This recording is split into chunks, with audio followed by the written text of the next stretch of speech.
இந்த வீடியோ நம்ம எது குறித்து பேச போகிறோம்னா பிரச்சனையோட மிக முக்கியமான கிளைமேக்ஸை நோக்கி நம்ம நகர்ந்துட்டோம். அதாவது கச்சத்தீவு விவகாரத்தில் காங்கிரஸ் தான் எல்லா வேலையும் பார்த்துருக்கு அப்படிங்கிறது தான் பெரிய லெவலில் இங்கே இருக்கக்கூடிய குற்றச்சாட்டு. காங்கிரஸ் நோக்கி ஏன்ப்பா அப்படி செஞ்ச அப்படிங்கிற ஒரு கேள்வி கேட்கும்போது காங்கிரஸ் கட்சி இருங்க, நாங்கள் சில ஆவணங்களை தரோம், எங்கள் ஆவணங்களை பாருங்கள், நாங்கள் கதை சொல்லலைங்க, ஆவணங்கள் அடிப்படையில் பேசுகிறோம் அப்படின்னு சொல்லி சில தகவல்களை காங்கிரஸ் கட்சி சொல்ல ஆரம்பிச்சிருக்காங்க. பெரிய லெவலில் வட இந்திய ஊடகங்கள் இதை பற்றி பேசிகிட்டு இருக்காங்க. தமிழில் பெரிய லெவலில் பேசலை அப்படிங்கிறது என்னோட கருத்தாக இருக்குது. அதை நோக்கி இந்த வீடியோவில் நகர்த்தி கொண்டு போகிறேன். ஸோ காங்கிரஸ் கட்சி இந்த விஷயத்தில் என்னென்ன மாதிரி சில விஷயங்களை சொல்லுது, ஏன் இந்த கச்சத்தீவு அப்படிங்கிறது இலங்கைக்கு போணுச்சு, 1970 76க்குள்ளே என்ன நடந்துச்சு, இந்தியாவோட வெளியுறவுத்துறை செயலாளரும் இலங்கையோட வெளியுறவுத்துறை செயலாளரும் எந்தெந்த மாதிரி ஆவணங்களை கையெழுத்திட்டு இருக்காங்க அப்படின்னு சொல்லி காங்கிரஸ் கட்சி சொல்லக்கூடிய வெளியிட்ட சில விஷயங்களை இந்த வீடியோவில் நம்ம பேச போகிறோம். உற்சாக வணக்கங்கள், வாங்க பதிவுக்குள்ளே போகலாம். முதல் விஷயம் மக்களே, 1970க்கு முன்னாடி இந்தியாவோட கடல் எல்லை எவ்வளவு, இலங்கையோடது எவ்வளவு அப்படிங்கிறது ரொம்ப குழப்பமாக இருந்திருக்கு. 1970 தான் அந்த பிரச்சனையை தீர்க்கிறதுக்கான முயற்சியில் ரொம்ப தீவிரமாக இறங்கியிருக்காங்க இந்திய அரசாங்கமும் இலங்கை அரசாங்கமும். அதன் வெளிப்பாடாக சில விஷயங்களை நம்ம சொல்லணும்னா, இந்தியாவில் இருக்கக்கூடிய மீனவர்கள் இலங்கைக்கு ஒட்டிய லெவலில் போய் மீன் பிடிச்சாங்க. இலங்கையில் இருக்கக்கூடிய மீனவர்கள் கன்னியாகுமரி வரைக்கும் வந்து மீன் பிடிச்சாங்க. ரெண்டு பேருக்கு நடுவில் இது ஏன் இல்லை இது ஏன் இல்லை அப்படிங்கிற கிராஷ் எல்லாம் இல்லாமல் ரெண்டு பேரும் இப்படி தான் மீன் பிடிச்சிக்கிட்டு இருந்தாங்க. காலப்போக்கில் பார்த்தீங்கன்னா ரெண்டு பேருக்கு நடுவில் கொஞ்சம் கொஞ்சமாக கிராஷ் வந்த பிறகு இரு அரசாங்கங்களும் உட்காந்து இந்த பிரச்சனையை சால்வ் பண்ணலாம் அப்படிங்கிற முடிவுக்கு வராங்க 1970. ஸோ 1970 இந்த பிரச்சனையை சால்வ் பண்ணலாம் அப்படிங்கிற முயற்சிக்கு வரும்போது தொடர்ச்சியாக பார்த்தீங்கன்னா 1974 கச்சத்தீவை இலங்கைக்கு கொடுத்துடலாம் அப்படிங்கிற ஒப்பந்தத்துக்கு போகிறதுக்கு முன்னாடி தமிழக அரசுட்டையும் இது குறித்து சில கருத்துக்களை தெரிவிக்கிறாங்க, சில யதார்த்தங்களை புரிய வைக்கிறாங்க. தமிழக அரசும் இந்த விஷயத்துக்கு சரி அப்படிங்கிற ஒரு தகவலை சொன்னதா RNT மூலமாக அண்ணாமலை அவர்கள் அமலப்படுத்தியிருக்காங்க. ஸோ அந்த சரிக்கு பின்னாடி நிறைய விஷயங்கள் இருக்குது அப்படின்னு சொல்லி திமுக தரப்பிலும் சில விஷயங்கள் சொல்லப்படுது. அதை இங்கே நகர்த்தி வச்சிடலாம். இங்கே நம்ம பேசுறது காங்கிரஸை பற்றி தான். ஸோ 1974 கச்சத்தீவு அப்படிங்கிறது இலங்கை கொடுத்தலாம் அப்படிங்கிற ஒப்பந்தம் போடப்பட்டுச்சு. அந்த ஒப்பந்தத்தில் கச்சத்தீவில் போயிட்டு நம்ம மீனவர்கள் வந்து வலையை உலர்த்தலாம், நம்ம மீனவர்கள் ரெஸ்ட் எடுக்கலாம், நம்ம மீனவர்கள் கொஞ்சம் மீன் பிடிச்சிக்கலாம், அந்த மாதிரி சில தளர்வுகள் இல்லாமல், அதாவது கொடுத்துட்டோம் உன்ட்டு ஏரியா தான்பா ஆனால் நாங்கள் வருவோம் அப்படிங்கிற மாதிரி சில விஷயங்களை சொல்லி அந்த ஒப்பந்தத்தை போட்டாங்க. அதே நேரம் பார்த்தீங்கன்னா 2 வருஷம் 1976 இந்த ஒப்பந்தத்தை திருத்தி அமைச்சு நம்ம அந்த பக்கம் போவே கூடாது, அங்கே தங்கக்கூடாது, எல்லாமே அவங்களுக்கு தான் சொந்தம் அப்படிங்கிற மாதிரி இந்த ஒப்பந்தத்தை மாற்றிட்டாங்க. இந்த 2 வருஷத்துக்குள்ள இந்த ஒப்பந்தத்துக்குள்ள என்ன நடந்திருக்கு அப்படிங்கிற மிக முக்கியமான கேள்வி இருக்கா.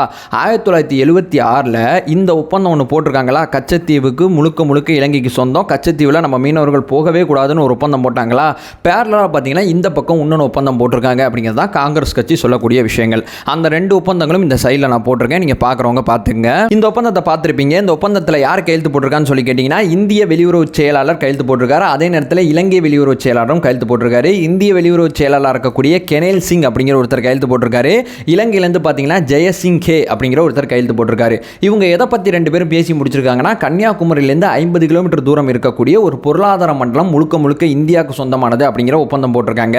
அதாவது கன்னியாகுமரியிலேருந்து 50 கிலோமீட்டர் அப்படியே சுற்றி இந்த சரௌண்டிங் முழுக்க இந்தியாவுக்கு சொந்தம், அது முழுக்க இலங்கைக்கு சொந்தம் அப்படிங்கிறது அந்த ஒப்பந்தம் போடப்பட்டிருக்கு. அதில் பார்த்தீங்கன்னா இலங்கைக்கு சொந்தம் அப்படிங்கிற ஏரியாவில் கச்சத்தீவை கொடுத்துட்டாங்க. கச்சத்தீவு பார்த்தீங்கன்னா ரொம்ப சின்ன தீவு, 234 ஏக்கர் தான் இருக்குன்னு சொல்கிறாங்க. ரொம்ப நீலகலம், ரொம்ப சின்ன தீவு. அதே நேரத்தில் இந்தியா தன்னோட இறையாண்மைக்கு உட்பட்டக்கூடிய பகுதி எவ்வளோன்னு சொல்லி கேட்டிங்கன்னா 6500 சதுர கிலோமீட்டர். இன்னும் தெளிவாக சொல்லப்போனால் 4000 மைல் இருக்கக்கூடிய ஒரு மொத்த பரப்பளவை நமக்கு சொந்தமானது, அது அந்த பக்கம் அவங்களுக்கு சொந்தமானது அப்படிங்கிற மாதிரி வந்து ஒப்பந்தம் போட்டிருக்காங்க. அதில் பார்த்தீங்கன்னா அவங்க மீனவர்கள் இங்கே வரக்கூடாது, இந்த மீனவர்கள் அங்கே போகக்கூடாது அப்படிங்கிற மாதிரி சில ஒப்பந்தம் போட்டிருக்காங்க. இது குறித்து பேசக்கூடிய பெரிய லெவலில் நிபுணர்கள் என்ன சொல்கிறாங்கன்னா, இந்தியாவுக்கு இதில் இழப்பு இருக்கான்னு கேட்டிங்கன்னா இழப்பு இருக்குது, இலங்கைக்கும் இழப்பு இருக்கான்னு கேட்டிங்கன்னா இழப்பு இருக்குது. ஏன்னா இங்கே இருக்கக்கூடிய மீனவர்கள் அந்த எண்டு வரைக்கும் போயிருக்காங்க, அங்கே இருக்கக்கூடிய மீனவர்கள் இந்த எண்டு வரைக்கும் வந்திருக்காங்க. 2 பேருக்கு நடுவில் ஒப்பந்தம் போடும்போது இவங்க பக்கமும் பெற்றது கொடுத்தது இருக்குது, இவங்க பக்கமும் பெற்றது கொடுத்தது இருக்குது அப்படிங்கிற விஷயத்தை தெளிவுபடுத்துகிறாங்க. சரி, இந்த ஒப்பந்தத்தில் என்னென்ன மாதிரி பாயிண்ட் சொல்லியிருக்காங்கன்னு சொல்லி கேட்டிங்கன்னா, இந்த பொருளாதார மண்டலம் முழுக்க இந்தியாவுக்கு சொந்தமானது, இந்தியாவோட இறையாண்மைக்கு சொந்தமானது அப்படிங்கிறத முதல் பாயிண்ட்டை சொல்கிறாங்க. ரெண்டாவது என்ன சொல்கிறாங்கன்னு கேட்டிங்கன்னா, என்னதான் இது வரைக்கும் நம்ம உங்கள் மீனவர்கள் இங்கே வந்துட்டு போனாலும் இப்போ இது இந்தியாவுக்கு சொந்தமாக இருந்ததுனால உடனடியாக இங்கே இருக்கக்கூடிய இடத்துல இலங்கை மீனவர்கள் வரக்கூடாதுன்னு நாங்கள் சொல்லலை. ஒரு 3 வருஷம் நீங்கள் வந்துட்டு போகலாம், 3 வருஷம் மீன் பிடிக்கலாம், இந்த மாதிரி சில விஷயங்கள் செய்யலாம். அதாவது எங்களோட இடம் தான், ஒரு 3 வருஷத்துக்கு நாங்கள் தளர்வு கொடுக்குறோம். ஏன்னா காலங்காலமாக இப்படி தான் பயன்படுத்தப்பட்டிருக்கு, நம்ம மூதாதையர்கள்லாம் இப்படி தான் பண்ணியிருக்காங்க, உடனடியாக அந்த மாற்றம் வர வேணாம், ஒரு 3 வருஷத்துக்கு பர்மிட் இருக்குது, ஒரு 3 வருஷம் நீங்கள் உள்ளே வரலாம் அப்படிங்கிற விஷயத்த சொல்கிறாங்க. மூணாவது என்ன சொல்கிறாங்கன்னா, அந்த 3 வருஷம் உள்ளே வரும்போது இந்தியா விதிக்கக்கூடிய நிபந்தனைக்கும் இந்தியா விதிக்கக்கூடிய கட்டணத்துக்கும் இலங்கை படகுகள் ஒத்து வரணும், இலங்கை மீனவர்கள் ஒத்து வரணும் அப்படிங்கிற 3வது கண்டிஷனை சொல்கிறாங்க. 4வது என்ன சொல்கிறாங்க சொல்கிறாங்கன்னா பெட்ரோலியம் தனிமம் இது சார்ந்த விஷயங்கள்ல இந்த பகுதியில் நாங்கள் ஆராய்ச்சி பண்ணணும்னு முடிவெடுத்துட்டா இலங்கைக்கு சொல்லுவோம், அப்போ மட்டும் ஸ்டாப் பண்ணிக்கங்க. இந்த 3 வருஷத்துல கூட நாங்கள் திடீர்னு கூட முயற்சி எடுக்கலாம், அப்படி நாங்கள் முயற்சி எடுத்தோம்னா உங்களுக்கு தகவல் தரோம், நீங்கள் வந்து வரக்கூடாது, 3 வருஷம் வரலாம்னு சொல்லிட்டு அப்புறம் வரக்கூடாதுன்னு சொல்கிறோம், மாற்றி பேசுகிறாங்க. நாங்கள் ஆல்ரெடி வந்து பெட்ரோலியம் தனிமம் எடுக்கிற ஐடியாவில் இருக்கோம், அதை நாங்கள் 1 வருஷத்தில் ஸ்டார்ட் பண்ணுறோம், 1.5 வருஷத்தில் ஸ்டார்ட் பண்ணலாம், ஸ்டார்ட் பண்ணும்போது நீங்கள் உள்ளே வர வேணாம் அப்படிங்கிறத இப்பயே சொல்கிறோம் அப்படிங்கிற விஷயத்தை அந்த ஒப்பந்தத்தை தெளிவுபடுத்துகிறாங்க. அடுத்ததாக பார்த்தீங்கன்னா புதிய மீன்பிடிப்பு மண்டலம் உங்களுக்கு உருவாக்கிடுவோம். ஏன்னா இதில் வந்து நிறையா மீன் இருக்குது, பெரிய மீன்பிடிப்பு மண்டலம் தான் இது. இதன் காரணமாக இந்தியாவுக்கு இது முழுமையாக சொந்தமாக போனதுனால உங்களுக்கு ஏதாவது ஒன்று இந்த கடல் பகுதியில் கிரியேட் பண்ணுறதுக்கான முயற்சியில் இந்தியா துணை நிற்கும் அப்படிங்கிற விஷயத்தை தெளிவுபடுத்தியிருக்காங்க. அடுத்ததாக பார்த்தீங்கன்னா ஃபைனலாக 3 வருஷத்தை கடந்து யாருமே உள்ளே வரக்கூடாது, 3 வருஷத்தை கடந்து யாரும் உள்ளே வந்தீங்கன்னா நாங்கள் வந்து கைது பண்ணுவோம், அதற்குரிய விஷயங்கள் எல்லாத்தையும் செய்வோம், அந்த 3 வருஷம் மட்டும்தான் பர்மிட் அப்படின்னு சொல்லி ஒரு பொருளாதார மண்டலம் முழுக்க இந்தியாவுக்கு சொந்தமாகுது. கச்சத்தீவு அதற்கு அடுத்து அந்த பக்கம் இருக்கக்கூடிய பொருளாதார மண்டலம் முழுக்க இலங்கைக்கு சொந்தமாகுது. இந்த பகுதியிலேருந்து கிடைக்கக்கூடிய மீன் அப்படிங்கிறது பார்த்தீங்கன்னா இனப்பெருக்கத்துக்கு உகந்த இடமா இந்த இடம் சொல்கிறாங்க. இதற்கு சரியான வெப்பநிலை இந்த பகுதியில் இருக்கும் சொல்கிறாங்க. கிட்டத்தட்ட பார்த்தீங்கன்னா 425 வகையான மீன்கள் இங்கே கிடைக்கும் சொல்கிறாங்க. இந்த பகுதியில் பார்த்தீங்கன்னா கன்னியாகுமரியில் இருக்கக்கூடிய மீனவர்கள், கேரளா இருக்கக்கூடிய மீனவர்கள் இப்போ வரைக்கும் மீன் பிடிச்சிக்கிட்டு இருக்காங்க. இந்த பகுதியில் பார்த்தீங்கன்னா மொத்தமாக பார்த்தீங்கன்னா 65,000 மெட்ரிக் டன் அளவுக்கு மீன்களோட வளம் இருக்குது. அவ்வளோ மீன்கள் நமக்கு இந்த பகுதியிலேருந்து கிடைக்குது அப்படிங்கிற விஷயத்தை சொல்லிட்டு இருக்காங்க. அதே நேரம் இந்த பகுதியில் பெட்ரோலியம் இருக்குன்னு சொன்னாங்க, தனிமம் இருக்குன்னு சொன்னாங்க. அதை எடுக்கிறதுக்கான முயற்சி 1976லேருந்து இந்தியா செயல்படுத்த முயற்சி பண்ணிட்டு இருக்காங்க. இப்போ சமீபத்தில் கூட ஒரு 3 நிறுவனங்கள் வந்து நீங்கள் வந்து பெட்ரோலியம் எடுக்கிறதுக்கு உங்களுக்கு வந்து டெண்டர் கொடுங்க அப்படிங்கிற விஷயத்தை சொல்லியிருக்காங்க.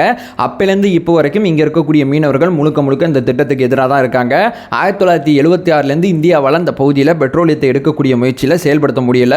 நம்ம ஒரு மீனவர்கள் அதை செஞ்சிங்கன்னா கடல் வளம் முழுசாக அழிஞ்சு போயிடும், வேற எங்கேயாவது எடுத்துக்கலாம், இங்கே விட்டுறலாம் அப்படிங்கிற மாதிரி வந்து நம்ம மீனவர்கள் இங்கே எதிர்ப்பு பதிவு செய்கிறாங்க. ஸோ டோட்டலாக பார்த்தீங்கன்னா கச்சத்தீவு அதற்கு அடுத்து அந்த பக்கம் இருக்கக்கூடிய பொருளாதார மண்டலம் அவங்களுக்காகவும் இந்த பகுதியில் இருக்கக்கூடிய மொத்த பொருளாதார மண்டலம் நமக்காகவும் பிரிச்சுக்கிட்டாங்க.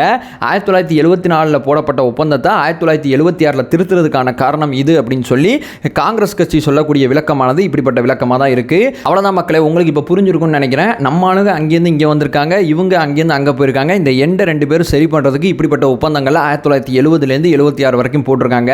1976 போடப்பட்ட ஒப்பந்தம் போது அங்கே பார்த்தீங்கன்னா இங்கே திமுக இல்லை, எமர்ஜென்சி காலகட்டத்தில் இருந்துச்சு. அதனால உடனடியாக அந்த கச்சத்தீவு உரிமைகளை முழுக்க இலங்கைகிட்ட கொடுத்துட்டு இந்த பொருளாதார மண்டலத்தை முழுக்க இந்தியா தன்னுடைய பகுதியாக மாற்றிருச்சு. இங்கே நடந்தது இதுதான் அப்படிங்கிற விஷயம் காங்கிரஸ் கட்சி சார்பாக சொல்லப்படுது. இது குறித்து உங்களோட தகவல்களை பதிவு செய்யுங்க. இப்போ நமக்கு இருக்கக்கூடிய கேள்விகள் என்னன்னா, இந்த ஒப்பந்தத்தின் அடிப்படையில் நம்ம மீனவர்கள் செயல்படாமல் இருக்காங்களா, எல்லை கடந்து போகிறாங்களா, இல்லை இந்த ஒப்பந்தத்தின் அடிப்படையில் இலங்கை செயல்படாமல் இருக்கா, இலங்கை எல்லை கடந்து வந்து நம்ம மீனவர்களை பிடிக்கிறாங்களா, இப்போ நம்ம ஆளுங்க அங்கே போகிறாங்கன்னா என்ன காரணத்துக்காண்டி போகிறாங்க, அவங்க இங்கே வராங்கன்னா என்ன காரணத்துக்காண்டி வராங்க அப்படிங்கிற இந்த மிக முக்கியமான கேள்வி இருக்குது. கச்சத்தீவு மீண்டும் மீட்கப்படுமா அப்படிங்கிற கேள்வி கேட்டிங்கன்னா ஒரு போர் ஒன்று தான் இதற்கு மிக முக்கியமான காரணம் அப்படிங்கிறது ஜெயலலிதா அம்மையார் அவர்கள் 2008 போடப்பட்ட வழக்கில் 2013-14 காலகட்டத்தில் நீதிமன்றத்தில் பார்த்தீங்கன்னா மத்திய அரசு தரப்புலேருந்து வைக்கப்பட்ட வாதமாக இருந்துச்சு. ஸோ போர் அடிப்படையில் கச்சத்தீவை மீட்கிறதுக்கு இந்தியா துணை போகுமா, இல்லை தூதரக வழியாகவே கச்சத்தீவை மீட்கணுமா, அப்படி மீட்னா இந்தியா என்னென்ன மாதிரி விஷயங்களை இழக்க நேரிடும், இந்த மாதிரி மிக முக்கியமான விஷயங்கள்லாம் நம்ம முன்னாடி இருக்குது. கச்சத்தீவு மீட்கப்படும் அப்படிங்கிறது ஒரு வெற்று வாக்குறுதி தான் அப்படிங்கிறது தான் இப்போ வரைக்கும் இருக்கக்கூடிய தகவல். இதை பிஜேபி எந்தவித இழப்பும் இல்லாமல் பண்ணிட்டாங்கன்னா அது மிகப்பெரிய சாதனையாக தான் இருக்கும் அப்படிங்கிறது இதை பற்றிய விவரம் தெரிஞ்ச சில பேர் குறிப்பிடுறாங்க. அதை சொல்லிட்டு இந்த வீடியோ என் பண்ணிக்கிறேன். நம்ம சேனலை ஃபர்தராக ஃபாலோ பண்ணிங்கன்னா செய்திகள் சார்ந்து முழுமையாக அறியாமைகள் அகற்றிக்கிட்டு இருக்கோம். நம்மளோட ஒரே நோக்கம் அறியாமை அகற்ற வேண்டும், அறியாமை அகற்றப்பட வேண்டும். Thank you so much.